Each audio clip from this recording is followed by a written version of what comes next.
A miscount in the verdict of Ellen Pao versus Kleiner Perkins creates chaos, YouTube embraces 4K video, and Meerkat strikes back. It's Friday, March 27th, and this is Crunch Report. Well, the jury was in, and then it was out, again.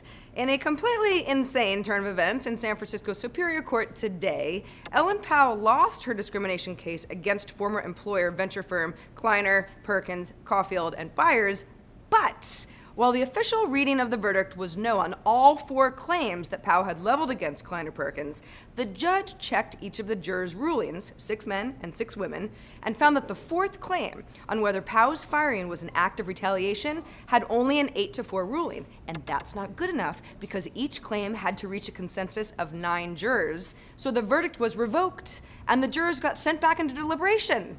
About 2 hours later, the jury was back, with 1 juror switching votes to officially end the case with Kleiner dismissed on all 4 counts. Now, I would make a math is hard joke, but this is a gender case, and anyway, it's a very, very unusual situation. As for the other claims, which will stand, the jury found that Pao's gender was not a motivating reason for her not being promoted to general or senior partner, and not a substantial reason for terminating her employment. Pao had sued the firm for $16 million back in 2012 for lost wages and other opportunities, claiming that the firm denied her promotions and other opportunities because of her gender. A few months ago, YouTube started supporting 60 frames per second video playback. Today, the company is taking it up a few notches with support for 60 frames per second video playback at 4K resolution, or as our own Greg Komparek describes it, almost absurd. For now, support is limited to 6 clips that have been hand-picked by YouTube, but that isn't really a huge issue since most YouTube videos aren't even shot in 4K. Not yet, anyway. To watch the clips, you'll need a display capable of handling 3840 by 2160, and also a computer that can actually handle the playback without hiccuping. So, for example, my MacBook Air, assigned to me by AOL, not gonna cut it. But if you have a nice new Retina iMac, party on. All right, time for some money-raising news. Sources tell TechCrunch's Jordan Crook that Magic, which is an SMS-based on-demand delivery service, is raising $12 million in Series A funding led by Sequoia Capital. That puts the company at a $40 million valuation, and it's only 1 month old. The company, just 1 month old. Magic is very simple. If you haven't heard about it, you or I could text a number to get anything delivered on demand and then pay a fee for that convenience. Magic hooks into other delivery services like Postmates or Grubhub or Instacart. It actually started out as a weekend project and got a ton of attention after being posted on Product Hunt. And then a ton of kind of bizarre attention from people who tried to stress test the service by successfully getting a tiger delivered. Nobody did.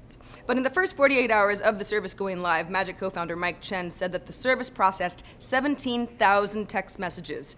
Kind of a hit. As for this new influx of cash, Magic didn't respond immediately to request for comment.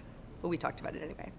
All right, so what do Apple CEO Tim Cook, Salesforce CEO Mark Benioff, PayPal founder Max Levchin, and Star Trek actor George Takei have in common? Disappointment with the state of Indiana.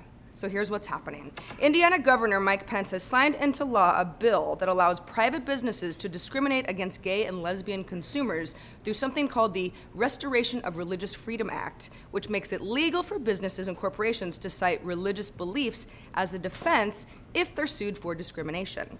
Salesforce actually employs about 3,000 people in the state, and Benioff tweeted today, quote, "Today we are canceling all programs that require our customers or employees to travel to Indiana to face discrimination."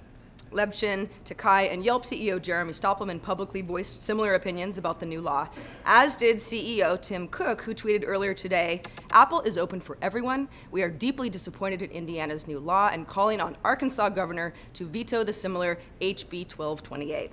Arkansas Governor Asa Hutchinson has already said that he does plan to sign the bill into law if it reaches his desk. Arizona Governor Jan Brewer vetoed a similar bill last year. So yesterday we showed you Twitter's new live streaming app Periscope, and we pointed out how cutting access for competing app Meerkat to Twitter's social graph was kind of a move against Meerkat's recent popularity and growth in both the tech community and with some celebrities. Specifically, 2 weeks ago, what happened is Twitter cut off Meerkat's ability to let users auto-follow everyone that they follow on Twitter. That's easy growth right there. Well, today, Meerkat for iOS was updated with some new discovery features to kind of fight back. Recommendations of people to follow, ability to follow people from inside streams, and then ways to discover streams that your friends like. It's also letting users opt out of syndicating their comments to Twitter, which some folks felt was unnecessarily spammy. Meerkat founder Ben Rubin tells TechCrunch's Josh Constein that the features are designed to overcome the fact that we don't have access to users' Twitter social graph. This is just the first step. Smiley face. Your move, Periscope.